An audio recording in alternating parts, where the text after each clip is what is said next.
Um, the procedures were also designed as a response to Scottish political change after the 2014 referendum.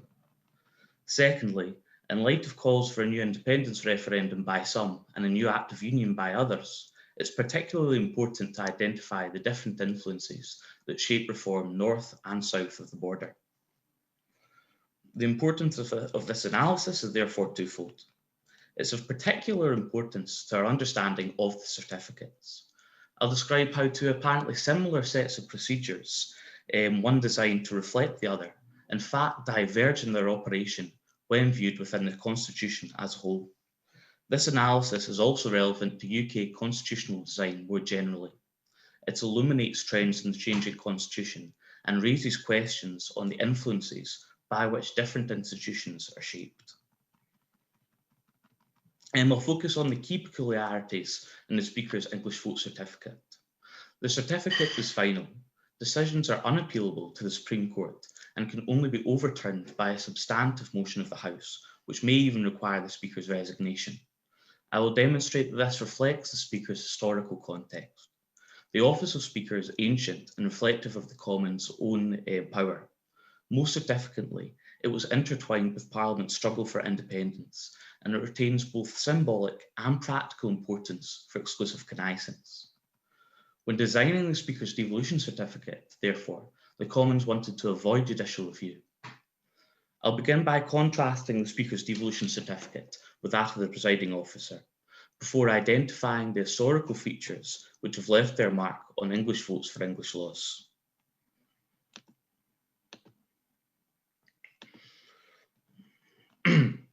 So this table is designed to visualise the various effects of devolution certificates in UK parliaments.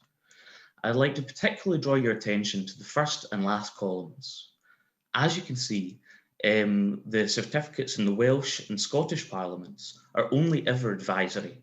This means that the legislators are free to proceed with a bill, even if it or some of its provisions have been identified by the chair as outside devolved competence.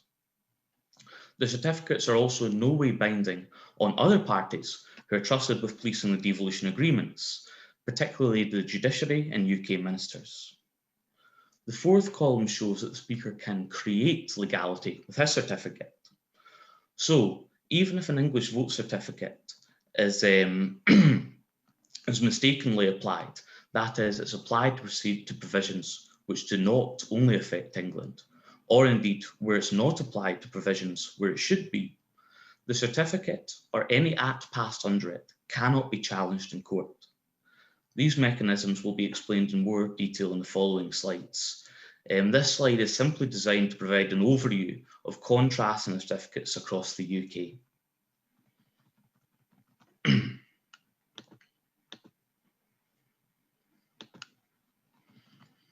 So, the presiding officer issues an advisory certificate. Whether it's negative or positive does not trigger any special procedures in the legislative process. The certificate is required by section 31(2) of the Scotland Act. Holyrood standing orders have further developed this duty and require that if a negative certificate is issued, reasons are given for why the legislation is deemed to be outside competence. The certificate is only one aspect of an extensive system of checks on competence. Broadly speaking, the Scotland Act has incorporated the pre-enactment checks associated with Garbound's new Commonwealth model into the system of hard judicial review, where the Scottish Parliament is not the final decider of what is law. There are three main pre-enactment mechanisms for vetting a bill's competence. The first is the responsible minister's statement that, in his or her view, the bill is within Parliament's legislative competence. The second is a presiding officer's certificate, and the third is a 4-week period between a bill's passage through Holyrood and submittal for royal assent, when the law officers may make a reference to the UK Supreme Court. The main post-enactment check on legislation's virus is, of course, judicial review. There are also what's described as safety valve mechanisms, whereby UK ministers may prevent certain bills from being submitted for royal assent or repeal legislation that they deem to be ultra vires. Therefore, the Presiding Officer certificate is only one check amongst others, which include the Scottish Government, UK Government and the judiciary. Acts of the Scottish Parliament may be judicially reviewed at either the pre or post-enactment stage. This review has the power to declare acts not law, and the judiciary has been clear that the Presiding Officer certificate is neither binding nor persuasive on the court's judgments. Lord Hope most memorably described the Presiding Officer's and responsible minister's statements as no more than statements of opinion which do not bind the judiciary. Similar comment was also made by the Lord President in Imperial Tobacco.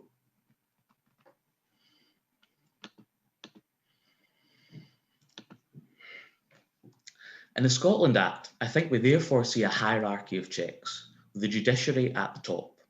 Under Section 35 of the Scotland Act, the Secretary of State may make an order prohibiting the presiding officer from submitting a bill for royal assent if he has reasonable grounds to believe that provision of this bill may be incompatible with international obligations or the interests of defence or national security, or which make modifications to the law as it applies to reserved matters, and which the Secretary of State has reasonable grounds to believe would adversely affect the law as it applies to those reserved matters.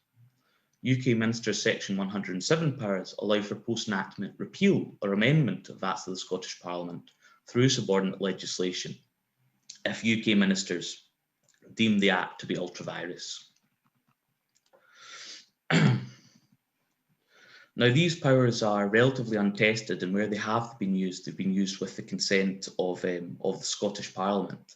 But as far as we can gather from the legislation, the Minister's actions could probably be judicially reviewed on the grounds that the legislation was within devolved competence, and therefore the Minister's decision was irrational. Certainly, as far as these provisions may be used as a check on vires, they rank above the decision of the Presiding Officer certificate, because while the Presiding Officer simply advises Holyrood on competence issues, UK ministers may constrain or overturn the legislative process so far as the legislation is out with devolved competence. These powers can be used despite a positive certificate from the Presiding Officer. The powers of the judiciary, ministers and Presiding Officer therefore form a hierarchy of checks. Certain branches of government have the power to overrule the decisions of others. Now, the actors may not view themselves as part of a single process in the same way that a higher court would view appeals from a lower court. And while the Presiding Officer invariably applies a certificate, the judiciary and UK ministers do not always weigh in. Nonetheless, the Presiding Officer certificate is part of an overall framework, and it may effectively be quashed by UK ministers or the judiciary.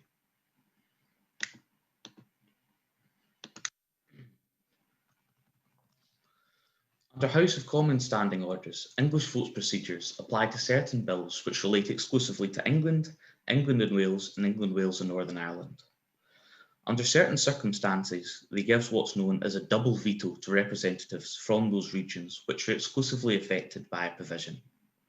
They are not simply English procedures. We may therefore refer to the affected group of MPs as the affected MPs. The Speaker certifies provisions of a bill under English votes if he considers those provisions to meet a two-part test. Firstly, it applies exclusively to that part of the UK, and this excludes minor or consequential amendment effects. And secondly, it would be within the power of at least one devolved Parliament to make comparable provisions. Unlike the Scottish Parliament, where the Presiding Officer certifies a bill as a whole, the Speaker certifies a bill in units. Certification is therefore normally provided to discrete clauses and schedules. Unlike the Presiding Officer certificate, which may be positive or negative, the Speaker breaks a bill down into units, and the certificate is applied only to those units which meet the two-part test.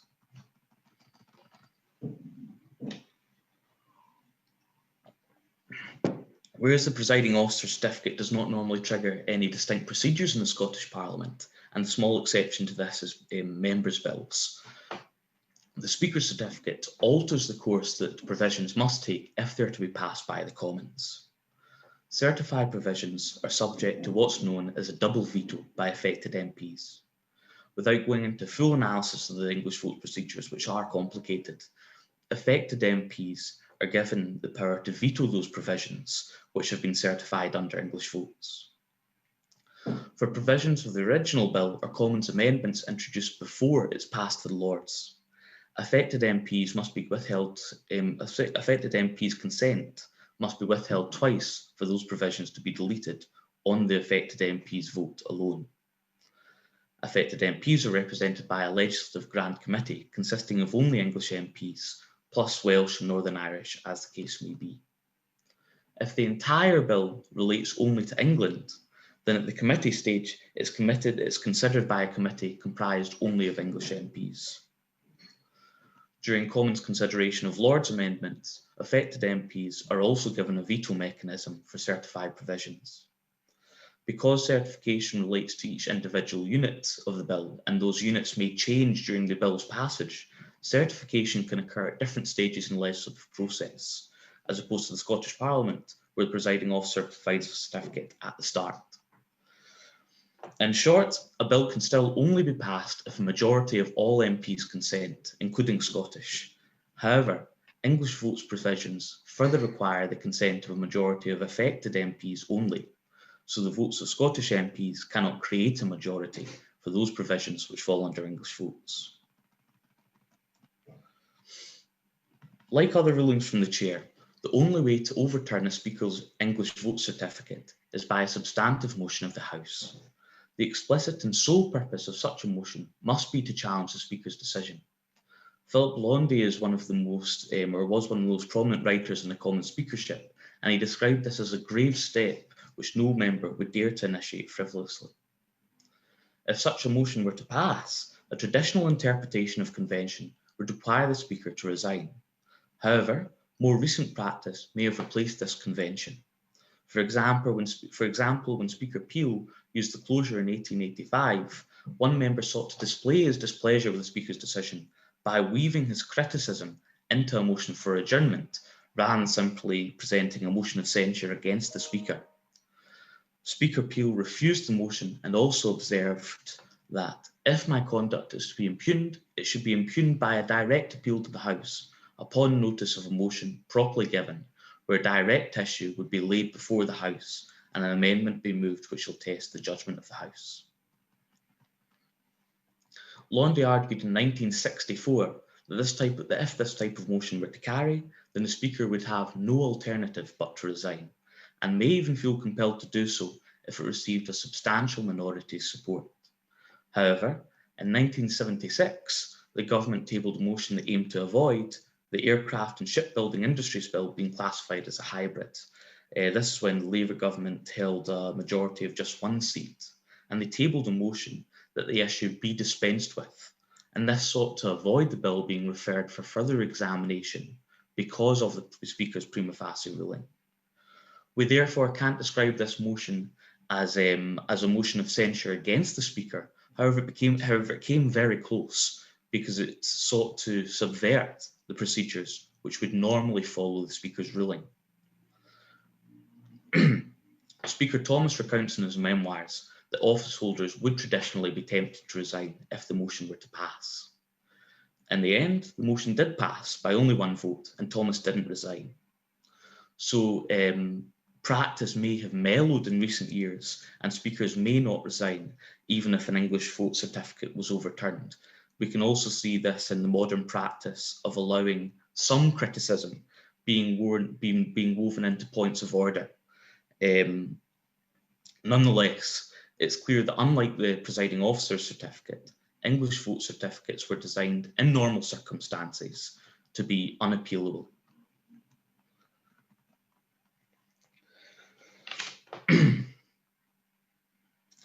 So the diagram in this slide represents how the Speaker's certificate is also insulated from any external challenge, for example, by the judiciary.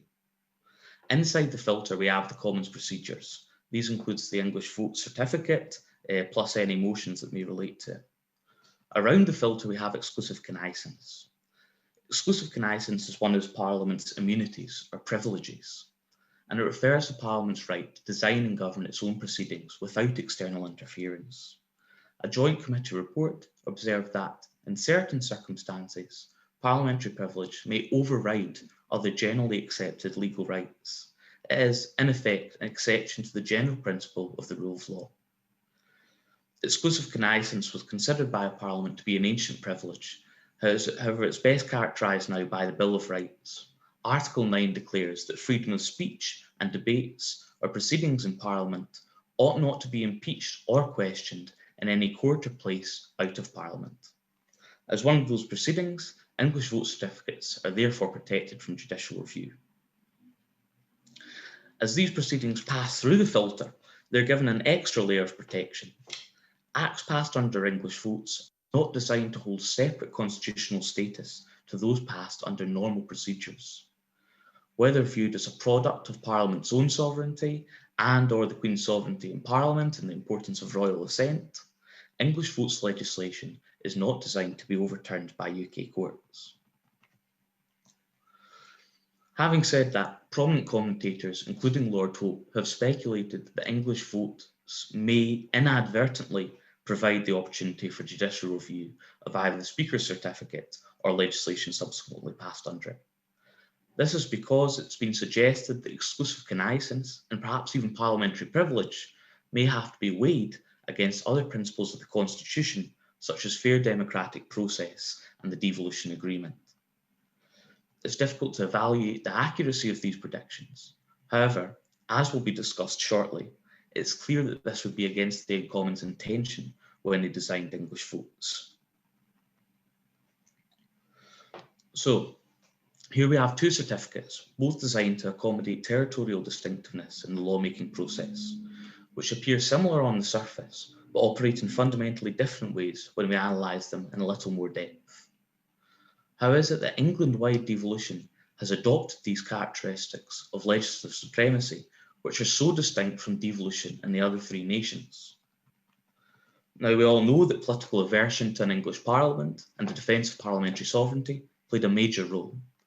However, is there something in the distinct history of the speakership and its close ties to Parliament's exclusive cognisance that also influenced the current framework? I'm convinced that there is, and for the remainder of this talk, I'll demonstrate how echoes of the lessons learnt in the 17th century were heard during the English votes process.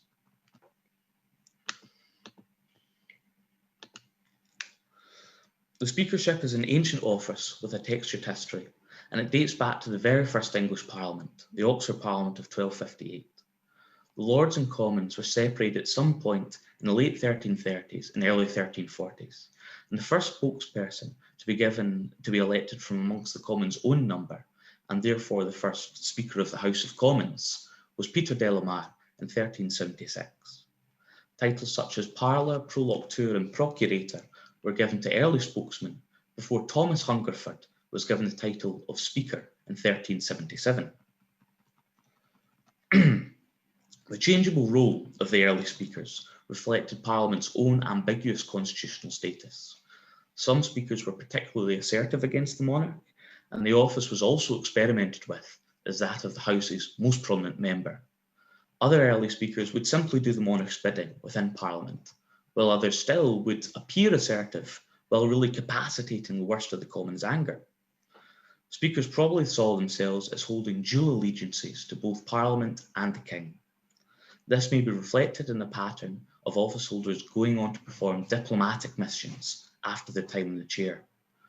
Both monarch and Parliament will have seen an advantage in a mutually agreeable diplomatic go-between. At time of conflict with France, speakers also tended to be belted knights. During the Tudor era, parliaments were less assertive, and speakers were very much an officer of royal court convenience. It was during the 17th century that Parliament's fight for its powers and privileges against monarchical interference boiled over, and Parliament's victory is reflected in speakers abandoning their allegiance to the King. For the Commons to protect their privileges, it was crucial that speakers were reliable and loyal. The seeds of change were sown by Lenthal, who disobeyed Charles I in an iconic show of defiance. Change was also guaranteed by less assertive speakers who made it painfully clear to the Commons that their spokesperson could not serve two masters. Ultimately, permanent change did not come as a direct result of any one speaker's actions. Instead, the events of the 17th century reinforced the idea that the speaker must be the common servant only, and after 1689, this became an unbreakable principle in line with the new dynamic between Parliament and monarch.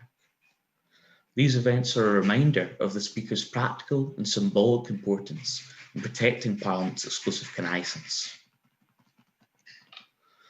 One such disloyal speaker was John Finch, who became Speaker of Charles I's Parliament in 1628. Finch was known for his royal allegiances, and he delivered a customary, though particularly grovelling address celebrating the monarch upon election to the chair.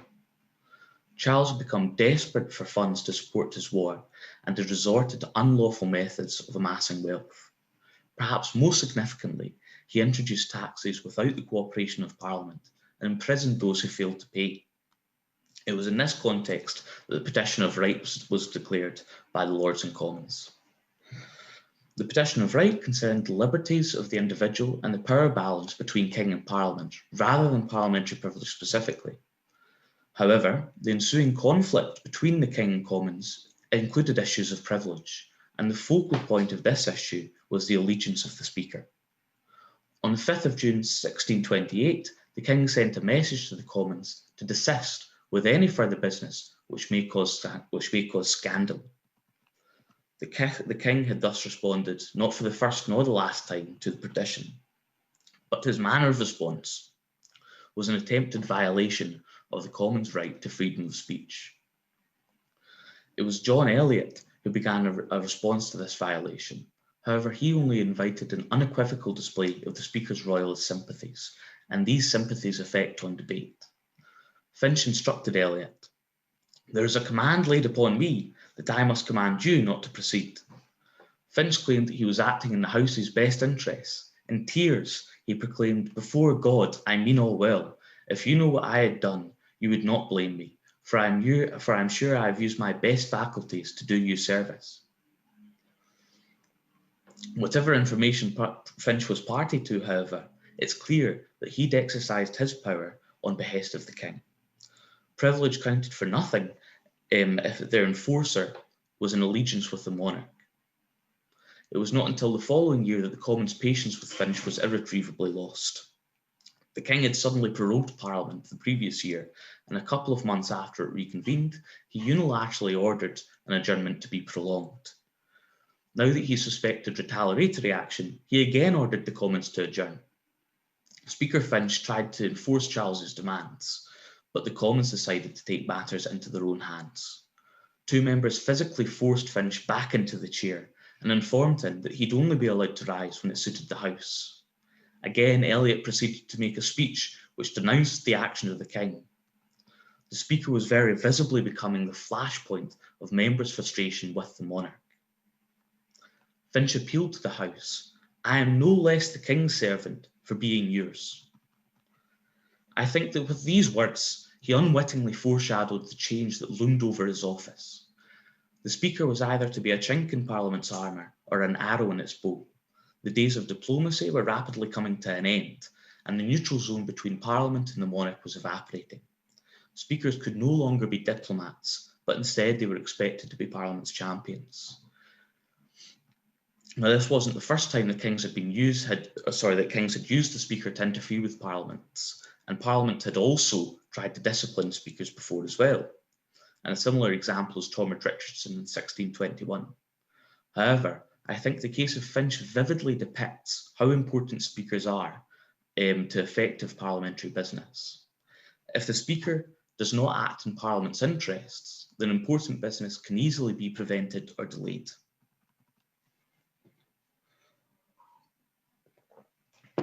William Lenthal reaffirmed Parliament's belief in the value of a loyal Speaker. He proved that, in the fight for Parliament's privileges, the Speaker could be an asset instead of a hindrance. Lenthal was elected to the Speaker of the Long Parliament on the 3rd of November 1640. He became the House's preferred candidate by chance after the first choice failed to be returned. On the 4th of January 1642, Lenthal performed a seminal act of courage which continues to define his place in history. The Commons had passed the Grand Remonstrance, and Charles had taken it upon himself to try 5 of the most prominent agitators for treason. In a show of force, Charles personally attended the House with a number of soldiers. He stepped into the Speaker's chair and demanded the whereabouts of the 5 members. Charles was met with silence, so he turned his attention to the Speaker. Lenthal could not have been faced with a more visceral choice between Parliament and monarch.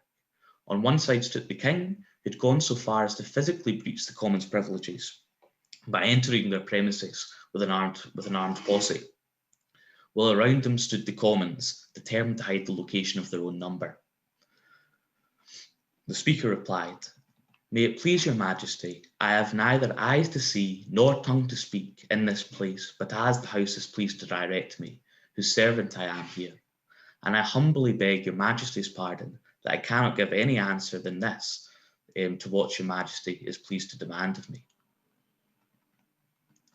Lenthal had broken with his recent predecessor's tradition and cast his lot with Parliament.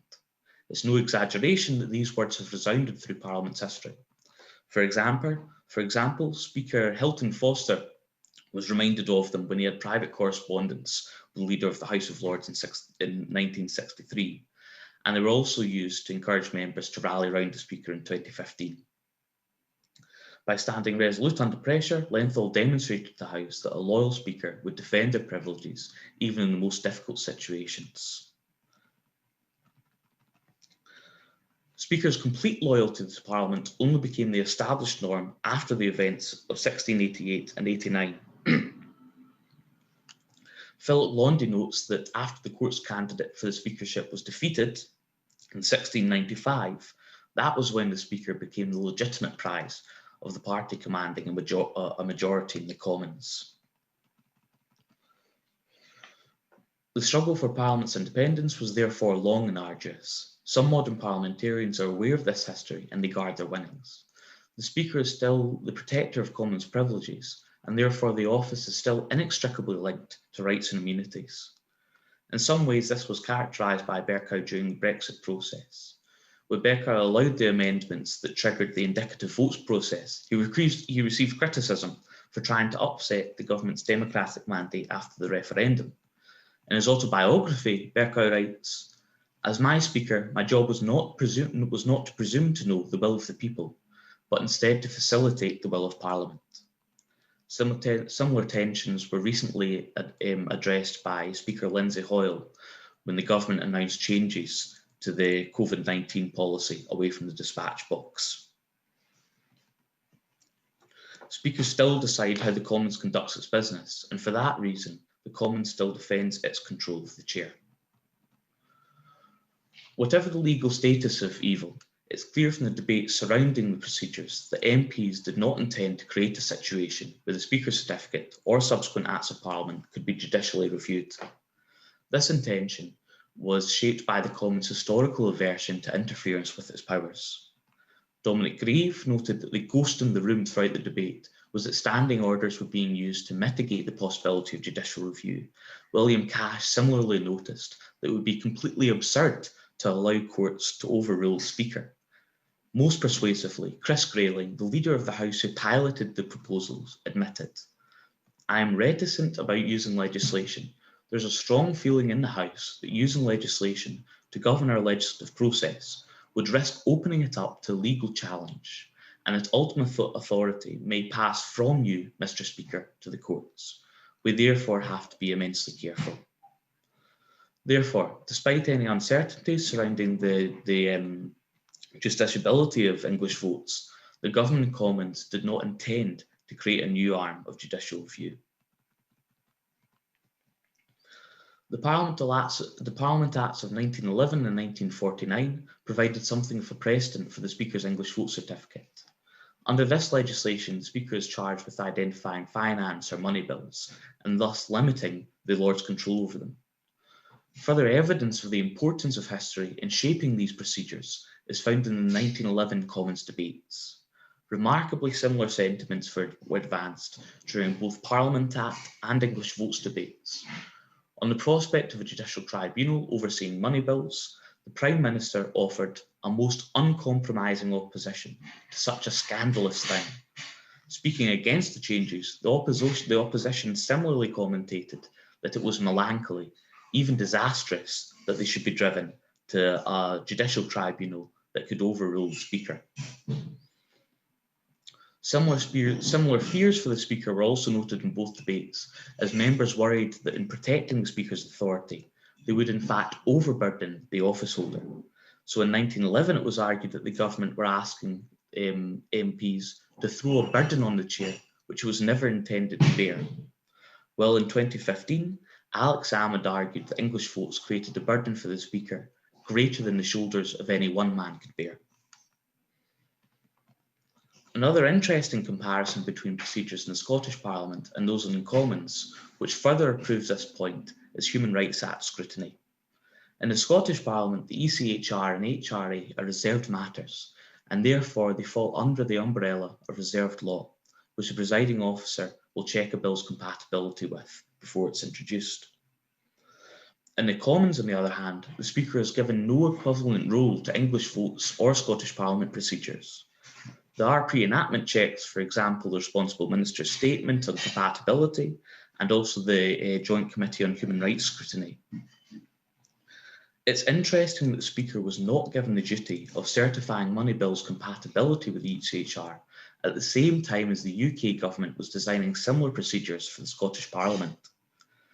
Unlike English votes, HRA disputes are designed to end up in UK courts, and the HRA gives those courts the power to make declarations of incompatibility. Given the design of the Scottish Parliament procedures, the Parliament Act 1911, and the later design of English votes, it seems likely that the government will have considered a similar role for the Speaker in assessing a bill's HRA compatibility. It could be that here, as in the case of English votes, constitutional reform bumped up against the historic victories won in the 17th century. The prospect of a court finding that the House of Commons Speaker had been wrong may well have been assessed as an unnecessary obstacle to the Human Rights Act's passage. This was similarly a consideration when designing English votes for English laws.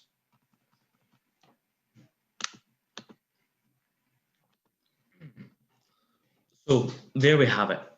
Two certificates, apparently similar in function, which actually occupy very distinct positions within the UK Constitution. The Scottish system can be described as pure or orthodox devolution, where the Scottish Parliament is clearly confined by the Scotland Act, and this is policed by the judiciary. The new English votes procedures, on the other hand, have fused devolution principles with ideals linked to a sovereign legislative body. Even if devolution deals across the English regions become more prominent, these differences will still be important. So even if devolution all round is the UK's future, English votes for English laws won't be going anywhere anytime soon. This is because the Scottish Parliament will continue to exercise more powers than English regions, so there will still be areas of Westminster legislation where Scottish MPs are not seen to have an interest. It was said that English votes would also create discontent in Scotland. However, this is not obviously the case. In principle, it makes sense that territories are not given an unequal say in each other's laws.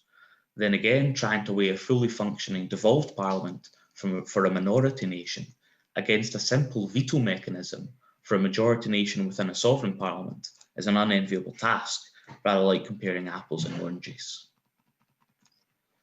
So for me, the most important questions raised by this talk are as follows. As the UK embarks on constitutional design and redesign, and perhaps even if Scotland votes for independence, are we entirely aware of the historical principles and entrenched values that reform is going to bump up against?